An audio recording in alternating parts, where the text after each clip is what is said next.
Hello guys, నా పేరు Maitra. Welcome to my channel. ఇప్పుడు కారణం మన ఛానల్ సబ్స్క్రైబ్ చేసుకోకపోతే ఇప్పుడే సబ్స్క్రైబ్ చేసుకోండి. పక్కన బెల్ ఐకాన్ ఆన్లో పెట్టుకోండి. నా ఫర్దర్ వీడియోస్ మిస్ అవ్వకుండా చూడొచ్చు. చాలా మంది చూస్తున్నారు కానీ సబ్స్క్రైబ్ చేసుకోవట్లేదు. So please try to subscribe and click the bell icon also. Hello guys, నేను ఒక కోర్స్ క్రియేట్ చేసిన విషయం మీకు అందరికీ తెలిసిందే కదా, how to become a successful YouTuber and master in YouTube అని. అయితే ఆ కోర్స్ యొక్క స్టార్టింగ్ ప్రైస్ యాక్చువల్గా 3000 రూపీస్ పెట్టడం జరిగింది, అంటే 2999 అయితే పెట్టాను. అయితే దాని గురించి చాలా మంది నాకు ఇన్స్టాగ్రామ్లో పర్సనల్గా మెసేజ్ చేయడం జరిగింది. బ్రో, అంత ప్రైస్ అంటే మేము పెట్టలేకపోతున్నాము, కొంచెం ఎక్కువైంది, సో కొంచెం తగ్గించండి, మాకు కొంచెం డిస్కౌంట్ ఇవ్వండి అని అడగడం జరిగింది. సో వాళ్ళందరినీ కూడా దృష్టిలో పెట్టుకుని ఈ కోర్స్ యొక్క ప్రైస్ అయితే తగ్గించడం జరిగింది. సో ఇప్పుడే దానికి ఒక కోడ్ అయితే క్రియేట్ చేశాను. ఆ కోడ్ పేరు FAN50. మీరు ఎంటర్ చేయాల్సిన పని లేదు, ఆటోమేటిక్గా ఎంటర్ అయిపోతుంది. నేను డిస్క్రిప్షన్లో అండ్ కామెంట్ సెక్షన్లో ఇచ్చిన ఈ లింక్ మీద కనుక మీరు క్లిక్ చేసి చూసినట్టయితే మీకు ఆ కోడ్ ఆటోమేటిక్ ఎంటర్ అయిపోయి కనిపిస్తుంది. సో మీరు ఎవరైనా కోర్స్ తీసుకోవాలనుకుంటే ఇప్పుడు ఆ కోర్స్ తీసుకోండి, 50% డిస్కౌంట్ వస్తుంది. ఈ ఆఫర్ కొద్ది రోజులు మాత్రమే ఉంటుంది, ఎందుకంటే ఈ కోడ్ కొద్ది రోజులు మాత్రమే పనిచేస్తుంది. సో ఎవరైతే తీసుకోవాలనుకుంటున్నారో ఇమీడియట్ గా తీసుకోండి ఆ కోర్స్ ని, లేదంటే ఆఫర్ అయితే మిస్ అవుతారు, మళ్ళీ 3000 రూపీస్ పెట్టి కొనుక్కోవాల్సి ఉంటుంది. అండ్ ఎవరైతే ఈ యాడ్ ని చూస్తున్నారో వాడు కూడా కింద కామెంట్ సెక్షన్ లో FAN50 అని కామెంట్ చేయండి, ఎందుకంటే ఈ యాడ్ ని ఎంతమంది చూస్తున్నారో నేను తెలుసుకోవాలనుకుంటున్నాను. సో అందుకని ఇంట్రెస్ట్ ఉన్న వాళ్ళు డిస్క్రిప్షన్ అండ్ కామెంట్ సెక్షన్ లో దీని యొక్క లింక్ అయితే ఉంటుంది. ఇమీడియట్ గా దాన్ని క్లిక్ చేసి కోర్స్ తీసుకోండి. ఈ ఆఫర్ కొద్ది రోజులు మాత్రమే, గుర్తుపెట్టుకోండి. సో బేసిక్ గా ఈ ఇన్సిడెంట్ చాలా దారుణమైనది, చాలా విషాదకరమైనది. అండ్ ఇలాంటివి అసలు జరిగి ఉండకూడదు, ఎందుకంటే చాలా క్లియర్గా దాన్ని అవాయిడ్ చేయొచ్చు, కానీ కావాలని అది జరిగేలాగా మనుషులే చేసుకున్నట్టు అయింది. అంటే అక్కడికి ఎవరైతే వెళ్ళారో, ఎవరైతే ఇప్పుడు బాధలు పడుతున్నారో వాళ్ళే చేసుకున్నట్టు అయింది. సో ఒకసారి ఆ ఇన్సిడెంట్ ఏంటనేది మాట్లాడుకుందాం. ఉత్తరప్రదేశ్లోని హాత్రాస్లో బోలే బాబా అనే ఒక బాబాని కలవడానికి కొన్ని వేల మంది, ఇంకా క్లియర్గా చెప్పాలంటే 2,50,000 మంది భక్తులు వెళ్ళడం జరిగింది. యాక్చువల్గా ఆ మీటింగ్కి పర్మిషన్ 80,000 మందికి మాత్రమే ఇచ్చారు, కానీ 80,000 మందికి అనుమతి ఇచ్చినా కూడా అయ్యో మా బోలే బాబాని ఇప్పుడు చూడకపోతే ఎలాగా అని చెప్పి 2,50,000 మంది వచ్చేసారు. అతని అసలు పేరు సూరజ్ పాల్. అతను ఏంటంటే ఒక సెల్ఫ్ ప్రొక్లైమ్డ్ బాబా, సెల్ఫ్ ప్రొక్లైమ్డ్ గాడ్ అలా అనుకోవచ్చు మనం. సో బోలే బాబా, సో బేసిక్ ఏంటంటే అతను ఒక దళిత్ పర్సన్. సో అతన్ని ఎక్కువగా ఫాలో అయ్యే వాళ్ళు కూడా వాళ్ళే. సో బాగా కనెక్టివిటీ ఎక్కువ అనమాట వాళ్ళకి. అంటే ఇప్పుడు ఎక్కడైనా చూడండి మీరు, ఇప్పుడు మన దగ్గర కూడా ఓట్లు అనేవి క్యాస్ట్ బేసిస్ మీద పడుతూ ఉంటాయి, రిలీజన్ బేసిస్ మీద పడుతూ ఉంటాయి కదా. సో అట్లాగే ఒక మనిషిని మనం ఓన్ చేసుకునే విధానం కూడా క్యాస్ట్ బేసిస్ మీద, రిలీజన్ బేసిస్ మీద ఉంటుంది. ఇప్పుడు ఫర్ ఎగ్జాంపుల్ ఏదో ఒక ఇంటి పేరు ఉంది ఒకరిది, ఇంకొక పర్సన్ది ఆ వాళ్ళ రిలేటెడ్గా ఇంటి పేరే అనుకోండి, హే మావిడి దాదా కూర్చు అంటారు. లేదనుకోండి పక్కిల్ అంటారు. సో ఇలాగ మనుషుల్ని ఓన్ చేసుకోవడం అనేది కూడా ఈ పాయింట్ బేసిస్ మీద ఉంటుంది కదా. సో అందుకు కూడా చెప్తున్నాను నేను ఇది, లేదంటే ఇది బేసిక్గా అన్నెసరీ ఇన్ఫర్మేషనే కానీ, బట్ ఏంటంటే మనుషుల్ని ఆ బోలే బాబాని ఎంతలాగా ఓన్ చేసుకున్నారో తెలియజేయడం కోసం చెప్తున్నా. సో అతని ఫాలోవర్స్ కూడా మాక్సిమం వాళ్ళే అవడం వల్ల వాళ్ళందరూ కూడా ఓన్ చేసుకోవడం జరిగిందనమాట. ఆయన టూ మచ్గా ఓన్ చేసుకున్నారు. సో అంటే ఏ రేంజ్లో ఓన్ చేసుకున్నారంటే, సరే 80,000 మంది కోసం ఏర్పాటు చేసిన ఈవెంట్కి 2,50,000 మంది వెళ్ళారు, అదే తప్పు. అంటే ఆయన వచ్చి స్పీచ్ ఇచ్చి వెళ్ళిపోతున్నాడు, కారు ఎక్కేసి వెళ్ళిపోతున్నాడు. వెళ్ళిపోతూ ఉంటే ఆ దారంతా కూడా మొత్తం బురదే, అసలు చాలా వరస్ట్గా ఉంది అక్కడ సిచ్యువేషన్. అయినా కూడా ఆయన వెనక పరిగెట్టుకుంటూ వెళ్ళారు. ఎందుకు పరిగెట్టుకుంటూ వెళ్ళారయ్యా అంటే, ఆయన కాళ్ళకి దండం పెట్టడానికి. ఆయన కాళ్ళు ఎక్కడైతే అడుగులేస్తుంటారో అక్కడ ముద్రలు పడుతుంటాయి కదా, ఆ ముద్రలను తాకి దండం పెట్టుకోవడానికి, ఆ పాద ధూళి అంటారు చూడండి, ఆ పాద ధూళి తీసుకోవడానికి, లేదంటే ఆ కాళ్ళ కింద ఉన్న మట్టిని తీసుకోవడానికి, అదే ప్రసాదం అనుకొని దాన్ని తీసుకోవడానికి అని చెప్పి వరస పెట్టి ఆయన వెనక పరిగెట్టుకుంటూ వెళ్ళారు మొత్తం. అప్పుడు జరిగింది దారుణం. బేసిక్గా ఇలాంటి కైండ్ ఆఫ్ ఈవెంట్లు చేస్తున్నప్పుడు ప్లానింగ్ చాలా అంటే చాలా ఇంపార్టెంట్. ఈ ప్రోగ్రాంలో ఆర్గనైజర్స్ అది ఏమాత్రం పట్టించుకోలేదు, ఎందుకంటే ఫస్ట్ వాళ్ళ మీదే FIR ఫైల్ చేశారు. బేసిక్గా ఇలాంటి ఈవెంట్లు ఏమైనా కండక్ట్ చేస్తున్నప్పుడు క్లియర్ కట్గా వెళ్తున్నప్పుడే ఎగ్జిట్ లేటో తెలియాలి. అండ్ అది కూడా ఏదో 1-2 ఎగ్జిట్లు కాకుండా ఒక 8-10 ఎగ్జిట్లు ఉండాలి. అప్పుడే 80,000 మంది క్రౌడ్కి అయినా సరే ఆ మాత్రం ఎగ్జిట్లు ఉండాలి సార్. ఒక గేట్ నుంచి 10,000 మంది వెళ్ళినా కూడా నిజంగా చాలా పెద్ద నెంబర్ అది ఒక ఎగ్జిట్ నుంచి. సో కనీసం ఒక 8-10 ఎగ్జిట్లు ఉండి తీరాలి. అండ్ వాళ్ళకి గైడెన్స్ ఇవ్వడానికి ఎక్కడికక్కడ మనుషులు ఉండాలి, ఎక్కడికక్కడ మొత్తం క్లారిటీ ఉండాలి, మొత్తం ఒక సిస్టమ్ లాగా నడాలి అక్కడ. అది లేదు అక్కడ అసలు జీరో ప్లానింగ్. ఆ విట్నెస్లో కొంతమంది ఏం చెప్తున్నారంటే, అసలు మాకు ఎటు వెళ్ళాలో తెలియట్లేదు, ఎటు ఎగ్జిట్ ఉందో తెలియట్లేదు, ఒక్కటే ఎగ్జిట్ ఉంది, ఆ ఎగ్జిట్ కూడా అసలు అంత క్లారిటీగా లేదు, ఎవరెవరు ఎటు వెళ్తున్నారో ఏమీ తెలియట్లేదు అని చెప్పారు. ఇంకొక విట్నెస్ చెప్పింది ఏంటంటే, ఒక్కసారిగా తోపులాట జరిగింది, అది ఎందుకు జరిగిందో మాలో కొంతమంది తెలియలేదు కూడా. తర్వాత తెలిసింది ఏంటంటే, కొంతమంది బాబా కాళ్ళకి దండం పెట్టుకోవడానికి, తర్వాత ఆ పాత ధూళి స్వీకరించడానికి కూడా వెళ్ళారు, పరిగెట్టారు. సో అప్పుడు తొక్కిసలాట జరిగింది, అంటే తోపులాట జరిగింది. ఇంకా తోపులాటలో మనుషులు పడిపోవడం జరిగింది. సో అట్లా తొక్కిసలాట జరిగిందని అయితే చెప్పారు. అది మాకు ఆ తర్వాత తెలిసింది అని చెప్పి ఆ విట్నెస్ ఇంకో విట్నెస్ చెప్పడం జరిగిందనమాట. సో మొత్తంగా 121 మంది చనిపోయారా. 121 మంది చనిపోతే 112 మంది ఆడవాళ్ళే అందులో. చాలా దారుణం అబ్బాయి ఈ ఇన్సిడెంట్. అంటే ఇలాంటి వాళ్ళని ఓకే, నేను ఏమంటున్నానంటే, if you want to believe his thoughts, అంటే అతని ఆలోచనలు మీకు నచ్చుతున్నాయి అనుకోండి, డెఫినెట్గా మీరు అనుసరించడంలో తప్పు లేదు. బట్ అలాగని చెప్పి ఇంకా ఆయన కోసం ప్రాణాలు ఇచ్చేంత అయితే చేయకూడదు కదా. ఇప్పుడు నేను తప్పనబ్బా, నేను బాబాల్ని ఫాలో అవ్వడం నేను తప్పని నేనైతే అన్నాను. ఎందుకంటే అది ఒక్కొక్కరి ఇష్టం. అది ఇప్పుడు ఒకరు ఆస్ట్రాలజీ రైట్ అన్న కూడా ఆస్ట్రాలజీ రాంగ్ అంటారు, ఒకరు బాబాలు రైట్ అన్న, ఒకరు బాబాలు రాంగ్ అంటారు. ఒకరు ఏమంటారు, జాతకాలు ఇవన్నీ గ్రహాల గురించి పట్టించుకోవడాలు, వాస్తు ఇవన్నీ తప్పు అంటారు. ఒకరేమో అవన్నీ రైట్ అంటారు. సో నేను అదే చెప్తున్నాను, ఇక్కడ ఎవరి నమ్మకాలు వాళ్ళవి, ఎవరి అభిప్రాయాలు వాళ్ళవి. నమ్మకాలను కించపరిచి నమ్మకాలను తక్కువ చేసే అర్హత అయితే మనకు లేదు. వాళ్ళు నమ్మితే అది వాళ్ళ ఇష్టం, అది నమ్మండి, తప్పులేదు.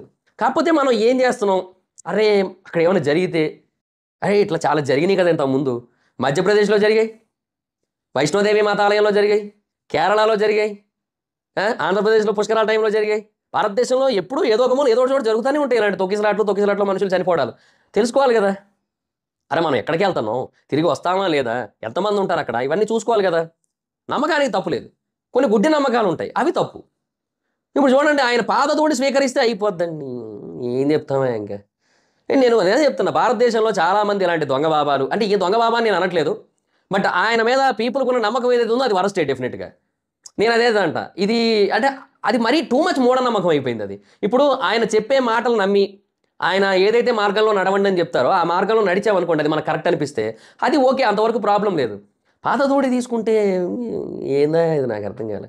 సో ఇలాంటి బాబాలు, కొంతమంది ఫేక్ ఫకీర్లు, తర్వాత దొంగ పాస్టర్లు, మరి ఘోరం. నేను ఒక వీడియో చూశాను ఆ మధ్య, ఒకరికి ఎవరికో 10 లక్షలు అప్పు ఉందట.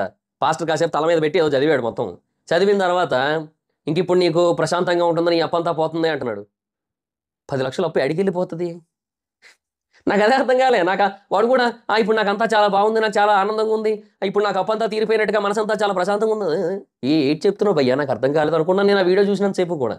సో ఇట్లా చాలామంది ఉన్నారు దేశంలో. సో నేను అదే చెప్తున్నా, ఇప్పుడైనా పాస్టర్లో కూడా చాలా మంచోళ్ళు ఉన్నారు, ఫకీర్లో కూడా చాలామంది మంచోళ్ళు ఉన్నారు, బాబాల్లో కూడా చాలామంది మంచోళ్ళు ఉన్నారు. సో వాళ్ళ ఆలోచనలు, వాళ్ళ అభిప్రాయాలు కొన్ని ఉంటాయి, అవి మనకి జెన్యూన్ అనిపించో అంటే కరెక్ట్ అనిపిస్తేనో వాళ్ళని అనుసరించడంలో తప్పు లేదు. అంతేగాని ఇంకా వాళ్ళని ఇంకా దేవుళ్ళలాగా చూస్తూ వాళ్ళ పాదధూళి తీసుకుంటే మనం బాగుపడిపోతాం, జీవితంలో ఎక్కడికో వెళ్ళిపోతాం, ఇట్లాంటి వద్దు. నిజంగా ఎక్కడికో వెళ్ళిపోయారుగా 121 మంది, చాలా పైకి వెళ్ళారు, జీవితంలో పైకి వెళ్తాను అనుకున్నారేమో, చాలా పైకి వెళ్ళారు పాపం. అదే నేను అనేది. సో ఇదంతా కూడా కరెక్ట్ కాదు. సో ఫస్ట్ ఆఫ్ ఆల్ ఈ కైండ్ ఆఫ్ ఐడియాలజీ నుంచి బయటకు రావాల్సి ఉంటుంది మొత్తం అందరూ కూడా. సో ఆయన కోసం ఎదుగుతున్నారంట ప్రస్తుతానికి, ఆ బాబా కోసం. ఆయన ఏమో ఎక్కడ ఉన్నాడు కనబట్టలేదట, ఏమో మరి పట్టుకుంటారేమో. అంటే ఇంకా బేసిక్గా దీని గురించి ఇన్వెస్టిగేషన్ చేస్తారు, ఇంకా ఖచ్చితంగా ఆయన మిస్టేక్ కూడా ఉందని చెప్తారు. ఎందుకంటే ఇప్పుడు ఆర్గనైజర్లు వేరు, ఇప్పుడు ఆయనే హోస్ట్ కిందకు వస్తారు కదా, ఆయనే హోస్ట్, ఆయనే మెయిన్, అన్ని ఆయనే చీఫ్ గెస్ట్, అన్నీ ఆయనే కదా. సో ఇంకా ఆబ్వియస్లీ ఇంకా ఆయనే ఇవన్నీ చూసుకోవాల్సి ఉంటుంది, ఆయన టీమే ఇవన్నీ ఆర్గనైజ్ చేసింది. సో ఆబ్వియస్లీ మెయిన్ కల్ప్రిట్ ఆయనే అవుతారు, భోలేబాబా అని.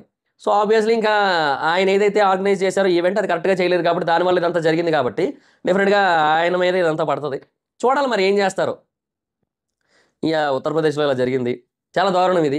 బట్ చెప్తున్నాను కదా, ఇది చాలాసార్లు జరిగింది ఇంతకుముందు. సో దీనికోసం మనం కంప్లీట్గా ఇంకా ప్రజల విశ్వాసాలను కంప్లీట్గా తప్పు పట్టేసి అవి ఇట్లా చేయడమే కరెక్ట్ కాదు, అసలు ఒక బాబాను అనుసరించడమే కరెక్ట్ కాదు అంటే అది తప్పు. మళ్ళీ ఇప్పుడు మోటివేషనల్ స్పీకర్స్ ఉంటారా, హిందీలో సందీప్ మహేశ్వరన్ ఒక ఆయన ఉంటాడు, ఆయన చాలామంది ఫాలో అవుతారు, ఆయన ఐడియాలజీస్ నచ్చి, ఆయన ఒపీనియన్స్ నచ్చి, ఆయన మోటివేషన్స్ నచ్చి. అంతేగాని వెళ్ళి ఇప్పుడు ఆయన కాళ్ళ మీద పడిపోతే తప్పు, ఆయన ఫాలో అయితే తప్పు లేదు. సేమ్ అదే కైండ్ ఆఫ్ సిచ్యువేషన్ బాబాలకు కూడా వర్తించాలి, ఫకీర్లకు కూడా వర్తించాలి, పాస్టర్లకు కూడా వర్తించాలి, నేను అనేది అది. So if you want to follow them, follow their ideologies, not them. వాళ్ళని ఫాలో అవ్వకండి, వాళ్ళ ఐడియాలజీస్ని ఫాలో అవ్వండి, వాళ్ళ ఆలోచనల్ని, వాళ్ళ సొసైటీ గురించి వాళ్ళకున్న నాలెడ్జ్ని, వాటిని ఫాలో అవ్వండి. ఇప్పుడు సద్గురు ఐడియాలజీ ఉంటుంది, నాకు చాలా బాగా నచ్చుతుంది నాకు. ఇప్పుడు ఒకసారి ఎవరో అడిగారు, ఆ మధ్య చంద్రమండలం మీదకి మన వాళ్ళు వెళ్ళారు కదా, చంద్రయాన్ 3 అది ల్యాండ్ అయింది కదా. ల్యాండ్ అయినప్పుడు దానికి శివశక్తి అని చెప్పి ఒక పేరు పెట్టడం జరిగింది, శివశక్తి పాయింట్ అని పేరు పెట్టారు అక్కడ.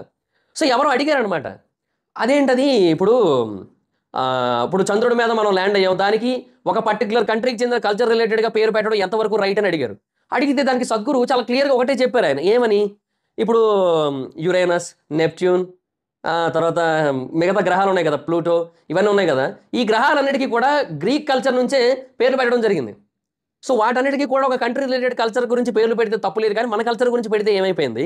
అండ్ రెండోది, శివశక్తి అనేది మన కల్చర్, హిందూ కల్చర్ రిలేటెడ్గా కాదు.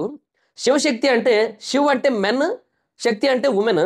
సో మెన్ అండ్ ఉమెన్ ఇద్దరు కలిసి పనిచేస్తేనే జరిగింది. సో వాళ్ళ యొక్క వర్క్కి ఒక సింబల్ ఆఫ్ గ్రాటిట్యూడ్ అనుకోవచ్చు, లేదంటే ఒక రిప్రజెంటేషన్ అనుకోవచ్చు, అలాగా దానికి ఆ పేరు పెట్టడం జరిగిందని ఎక్స్ప్లెనేషన్ ఇచ్చారు ఆయన. సో ఐ ఫెల్ట్ లైక్ ఏం చెప్పాడు ఆయన, చాలా బాగా చెప్పాడు కదా, నాకు అట్లా నచ్చింది అనమాట.